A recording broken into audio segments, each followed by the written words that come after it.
बाबा साहब ने अपने इस्तीफे में भी लिखा था, उन्होंने तो कहा था कि कांग्रेस पार्टी को समझना चाहिए।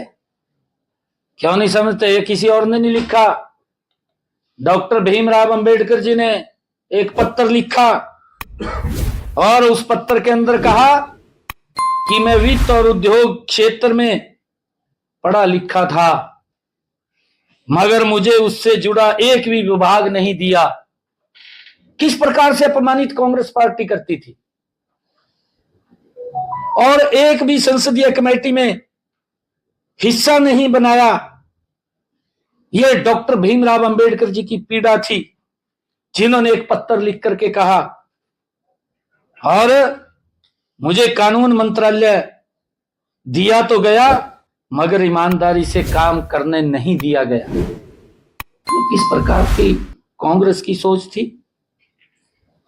और उन्होंने ये भी कहा कि मुझे हिंदू कोड बिल के कार्य को पूरा नहीं करने दिया गया। कांग्रेस पार्टी एक ही वर्ग को लेकर के काम करती है।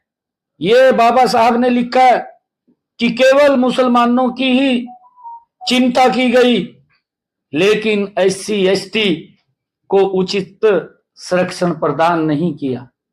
ये बाबा साहब ने कहा है। और ये लोग राजनीति करते हैं, इनको अधिकार नहीं है बाबा साहब की मूर्ति उठाने का। इन्होंने जो लोग बाबा साहब का अपमान करते हैं, और उन्होंने ये भी लिखा कि प्रधानमंत्री का सारा ध्यान मुस्लिम समुदाय के लिए समर्पित था।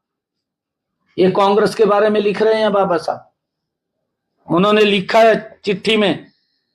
और ये भी कहा कि मुसलमानों को दिए जा रहे संरक्षण से मुझे कोई आपत्ति नहीं हुई, लेकिन क्या देश में केवल मुसलमानों को ही सुरक्षा की आवश्यकता थी और कोई समाज नहीं था? ये किस प्रकार की राजनीति कर रहे हैं? ये किस प्रकार से देश को फाड़ने की कोशिश ये लगातार कांग्रेस की रही है।